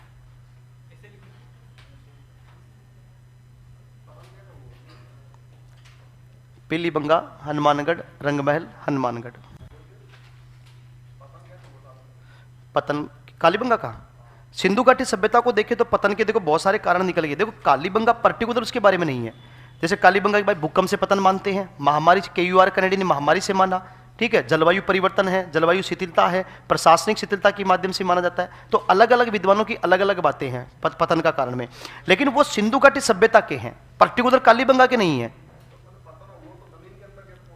तो वही तो बता रहा हूं ना भाई, पतन के कारणों में सभ्यता किन कारणों से जाएगी? देखो, एक तो जाएगी आपके बाह्य आक्रमण, या तो क्या हुआ हो, बाह्य आक्रमण हुआ हो, ठीक है। दूसरी बात, दूसरा कोई प्राकृतिक आपदा आई हो। दूसरी बात क्या आई हो? प्राकृतिक आपदा आई हो। अब प्राकृतिक आपदा में क्या क्या चीजें होती है? जैसे बाढ़, जैसे भूकंप, ठीक है, जैसे आपके क्या नाम, जो भूकंप, बाढ़, जैसे आपके कोई महामारी, जैसे कि आपके कोई महामारी। एक होता आपके प्रशासनिक शिथिलता, प्रशासनिक शिथिलता, और एक होता आपके जैसे जलवायु परिवर्तन। कौन सी परिवर्तन? जलवायु परिवर्तन। ऐसे कारण होते हैं जिन कारणों से अपनी सभ्यता क्या होती है? विनाश होता है। आपके ध्यान रखना, ये सिंधु घाटी सभ्यता के हैं। किसके हैं? पर्टिकुलर स्थान के लिए नहीं कह सकते। सिंधु घाटी सभ्यता, अब सिंधु घाटी सभ्यता में ये चीजें अप्लाई हो रही ना, तो ये सारी चीजें कहां अप्लाई कर सकते हैं अपन? कालीबंगा में अप्लाई कर सकते हैं। ठीक है,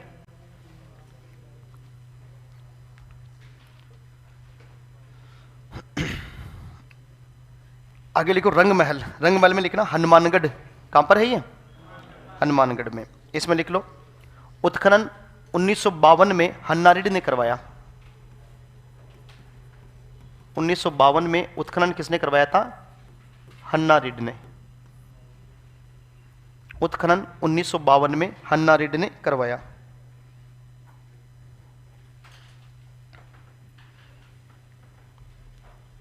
उत्खनन 1952 में किसने करवाया था? हन्ना रेड्डी के द्वारा जो इसका उत्खनन करवाया गया था।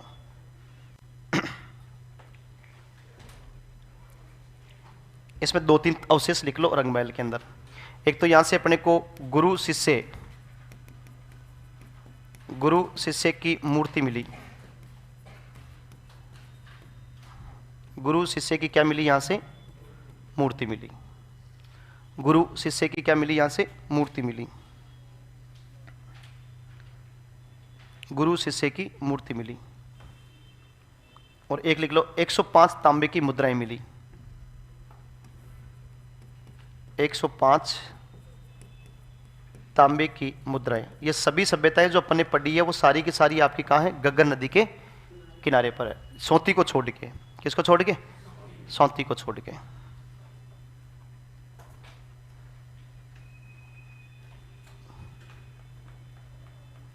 ठीक है, कुछ छोटी छोटी सभ्यताएं और हैं, लिखना। बरोर सभ्यता, क्रम से लिखते चलना साथ के साथ। बरोर,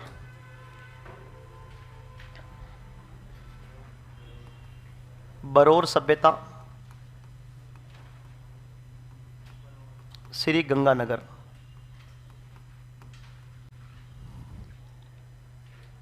बरोर सभ्यता श्री गंगानगर।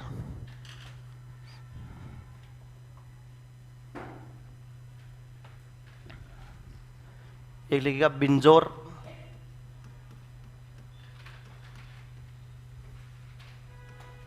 बिंजोर सभ्यता श्री गंगानगर।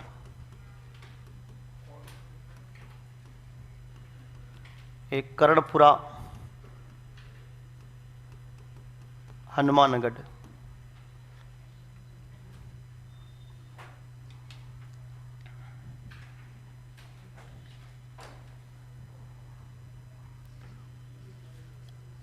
कर्णपुरा हनुमानगढ़।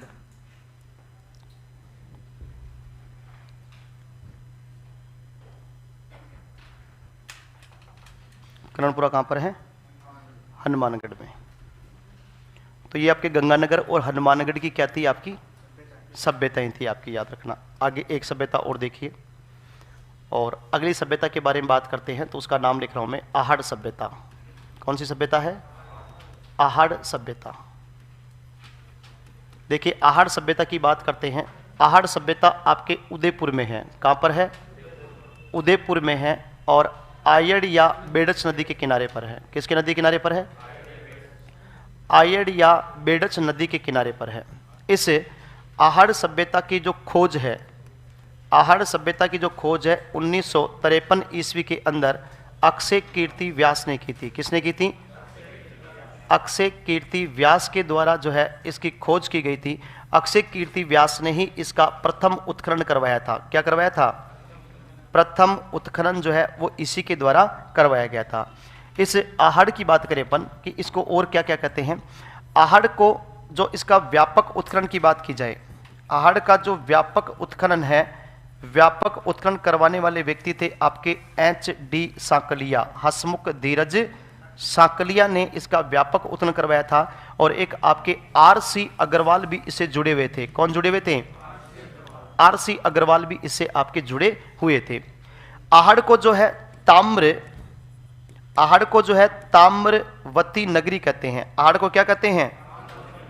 ताम्रवती नगरी के नाम से जानते हैं, या इसी कोई तांबावती नगरी भी कहते हैं। आहड़ को क्या कहते हैं? तांबावती नगरी के नाम से भी इसको जाना जाता है।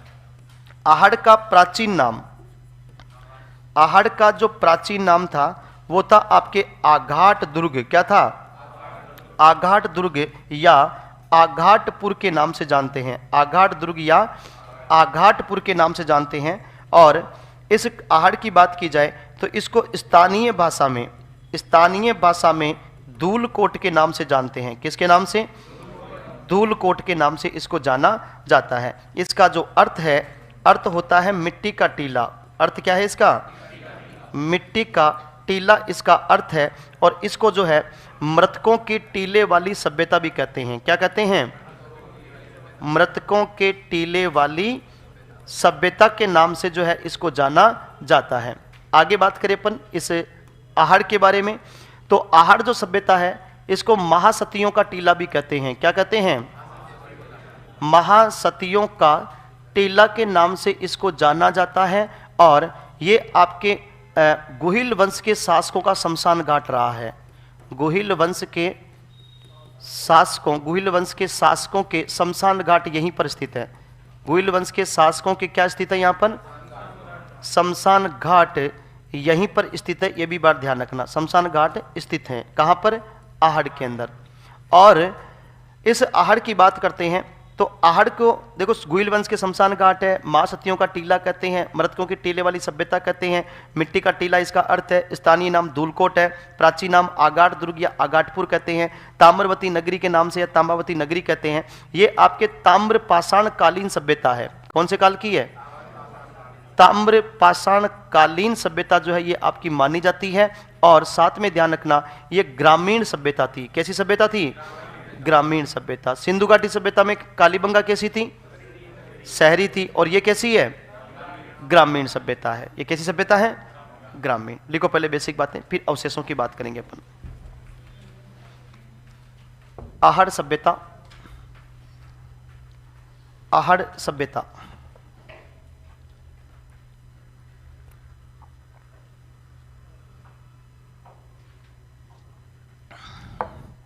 आहड़ सभ्यता में लिखो पहले जिला लिखो उदयपुर। आहड़ उदयपुर। आहड़ में लिखो उदयपुर। फिर लिखो नदी आयड़ या बेड़च। बेड़च का प्राचीन नाम आयड़ है। नदी लिखो आयड़ या बेड़च। सौती सभ्यता की खोज कब की गई थी? बता तो दिया 1952 के अंदर भाई।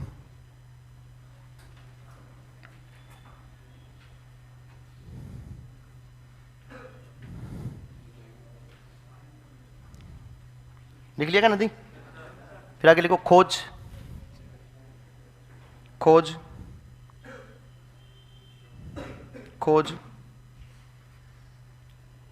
1953। खोज 1953। खोज 1953। खोजकर्ता अक्षय कीर्ति व्यास। खोजकर्ता अक्षय कीर्ति व्यास। खोजकर्ता अक्षय कीर्ति व्यास। ब्रैकेट में कर लेना, प्रथम उत्खनन करवाया। अक्षय कीर्ति व्यास के आगे ब्रैकेट में कर लेना, प्रथम उत्खनन करवाया।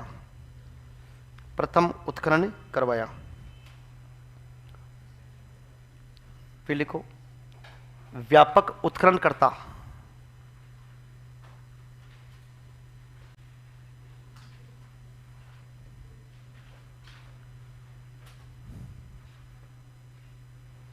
व्यापक उत्खननकर्ता। व्यापक उत्खननकर्ता में लिखिए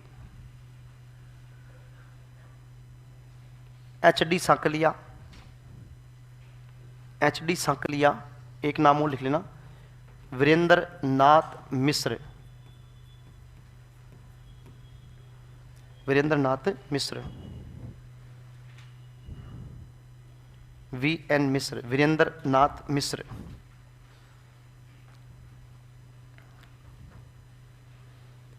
वीरेंद्र नाथ मिश्र। फिर लिख लो अन्य RC अग्रवाल और विजय कुमार। RC अग्रवाल और विजय कुमार। अन्य अन्य में लिखना RC अग्रवाल व विजय कुमार। अन्य में लिखना आरसी अग्रवाल व विजय कुमार।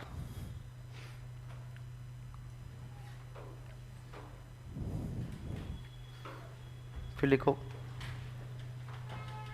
ताम्रवती नगरी या तांबावती नगरी कहते हैं। ताम्रवती नगरी या तांबावती नगरी कहते हैं। ताम्रवती नगरी या तांबावती नगरी कहते हैं। ताम्र नगरी या तांबावती नगरी कहते हैं।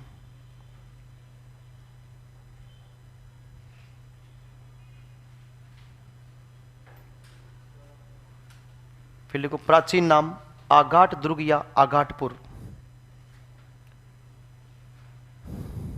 प्राचीन नाम आघाट दुर्ग या आघाटपुर। कटी बैठ जा 5-10 मिनट और है। जीव मचल रहे हो इको तो।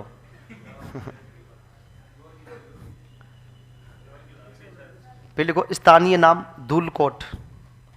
प्राचीन नाम आघाट दुर्ग या आघाटपुर। प्राचीन नाम है आघाट दुर्ग या आघाटपुर। फिर लिखिए स्थानीय नाम धूलकोट। स्थानीय नाम धूलकोट। ये लिखने की आवश्यकता नहीं है क्योंकि सभी सभ्यताओं में है। ये लिखो आप तो मृतकों के टीले वाली सभ्यता। मृतकों के टीले वाली सभ्यता। मृतकों के टीले वाली सभ्यता। मृतकों के टीले वाली सभ्यता।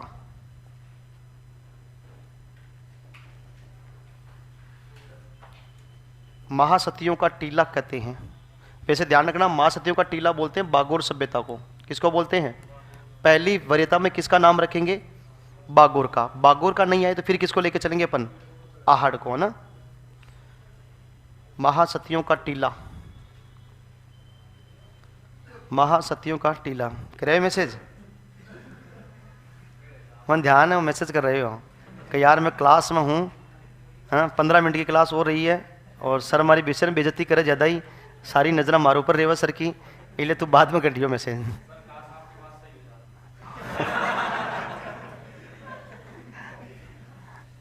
चलो आगे लिखिए भाई। आहड़ गुइल वंश के शासकों का शमशान घाट था।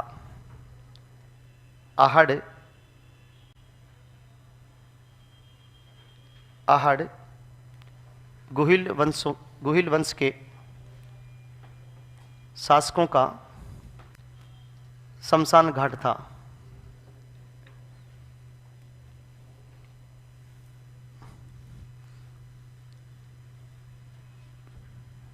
आहड़ गुइल वंश के शासकों का शमशान घाट था। फिर लिखो ताम्र पाषाणकालीन स्थल। ताम्र पाषाणकालीन स्थल, स्थल जगह, स्थान। ताम्र पाषाणकालीन स्थल। ग्रामीण सभ्यता का केंद्र। ग्रामीण सभ्यता का केंद्र। ग्रामीण सभ्यता का केंद्र। अब देखिए यहां से आहड़ से अपने को क्या क्या अवशेष मिले। आहड़ से अपने को क्या क्या अवशेष मिले हैं उस पर जिक्र करते हैं अपन।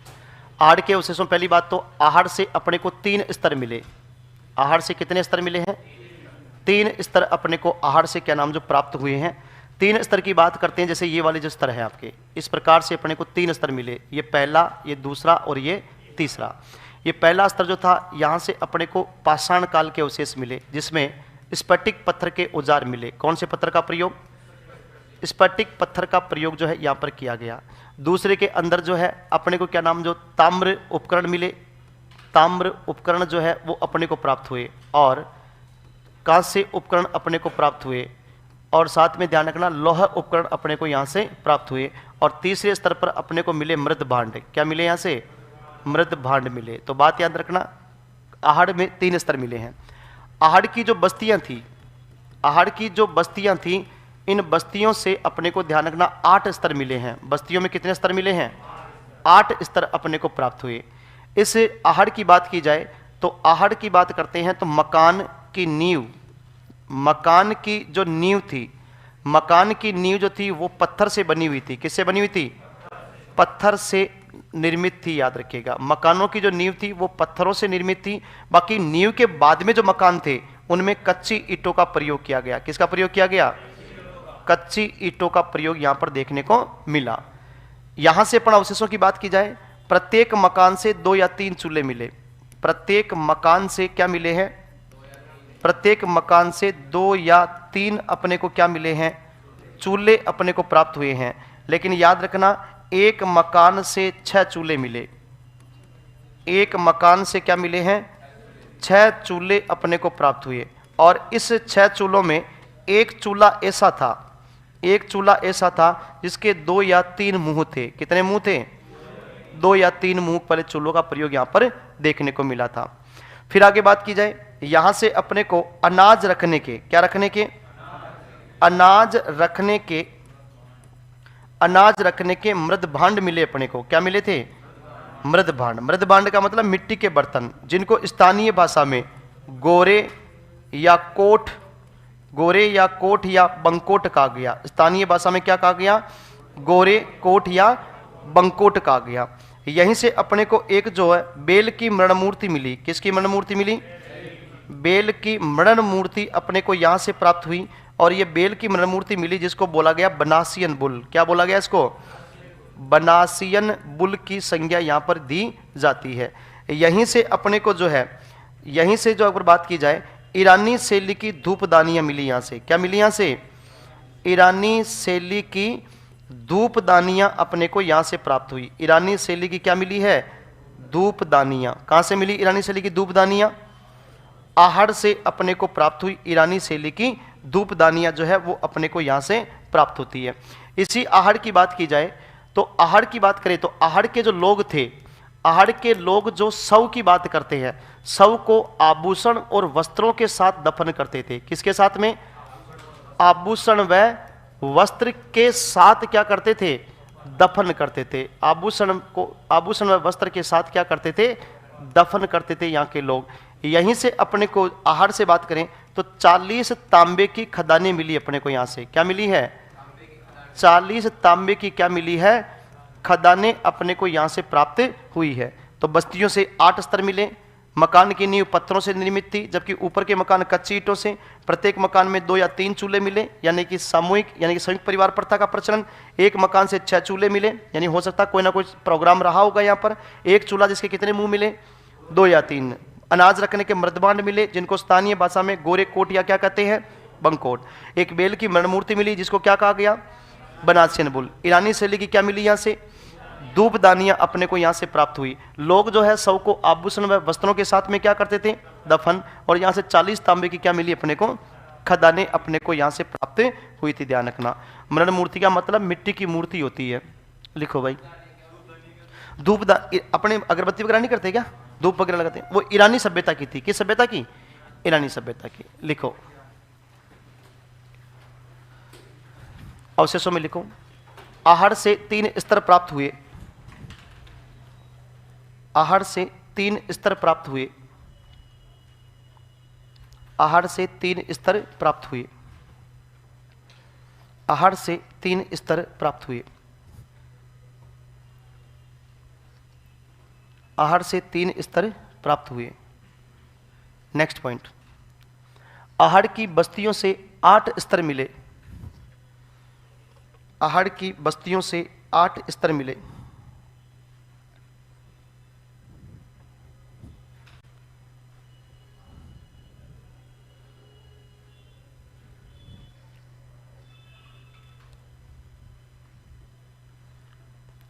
आठ स्तर मिले।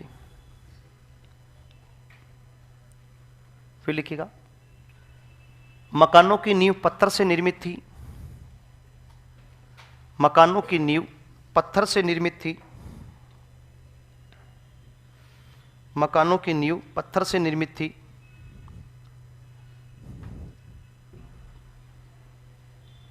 पत्थर से निर्मित थी तथा ऊपर के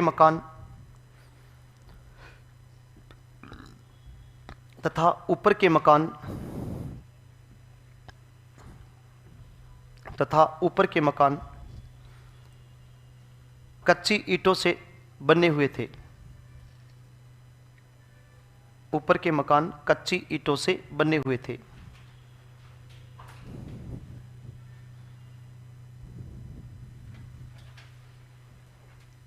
नेक्स्ट पॉइंट, प्रत्येक मकान से 2 या 3 चूल्हे मिले। प्रत्येक मकान से 2 या 3 चूल्हे मिले। प्रत्येक मकान से 2 या 3 चूल्हे मिले।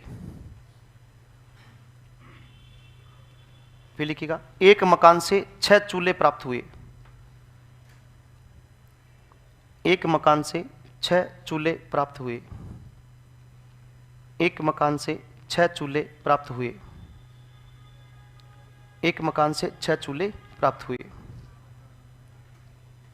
फिर लिखिएगा, एक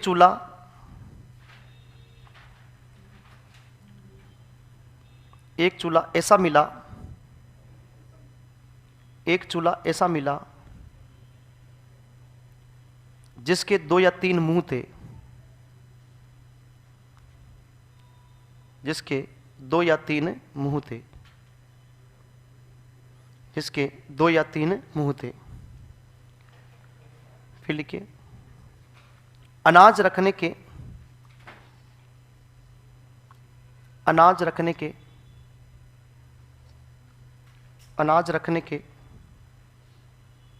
मृदभांड मिले।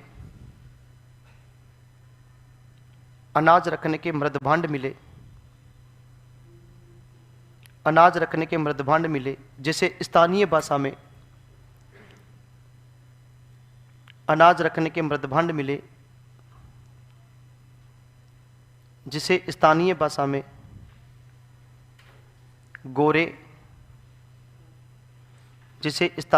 में गोरे ओब्लिक कोट, गोरे या कोट या बंकोट कहा गया। गोरे या कोट या बंकोट कहा गया। नेक्स्ट पॉइंट, एक बेल की मिट्टी की मूर्ति मिली। एक बेल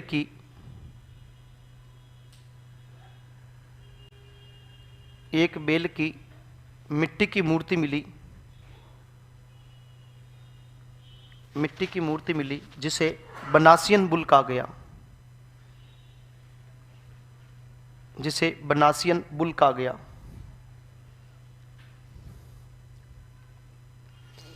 जिसे बनासियन बुल कहा गया।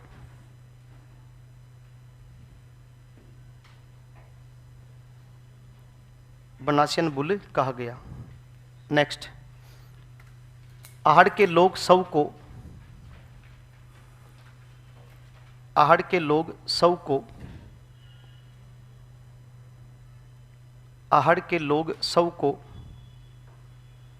वस्त्र व आभूषणों के साथ दफनाते थे।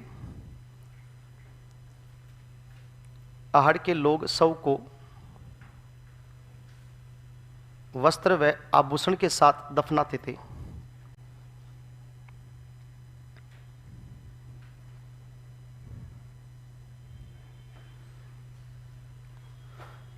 फिर लिखिए, 40 तांबे की खदानें मिली। 40 तांबे की खदानें मिली। खाने जो थी ना वो मिली यहां से है, बता रहा हूं। 40 तांबे की खदानें मिली। फिर अगला पॉइंट लिखना, तांबा गलाने की भट्टियां मिली।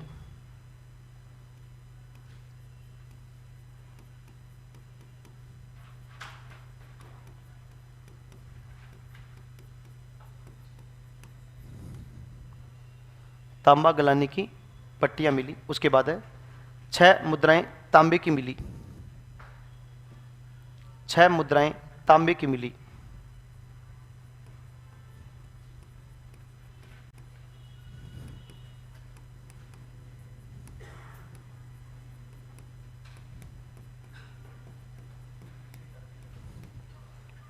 उल्टी तपाई के मृदभांड मिले, उल्टी तपाई के मृदभांड मिले। 2 बार तपा करके बनाने वाले, सीधे और उल्टे दोनों प्रकार से। उल्टी तपाई के मृदभांड मिले।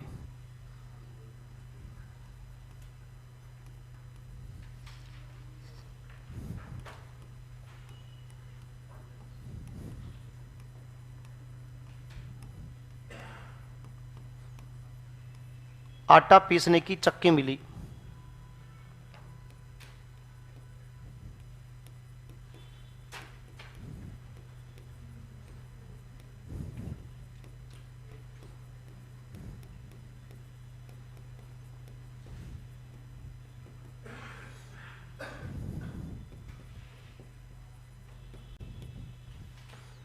आटा पीसने की चक्की मिली। और एक लिख लेना, लेपिस लाजुली, नीले रंग का पत्थर। लेपिस लाजुली, नीले रंग का पत्थर, नीले रंग का पत्थर मिला। और एक फैक्ट है, गंदा पानी निकालने, गंदा पानी निकालने की चक्रकूप प्रणाली प्राप्त हुई।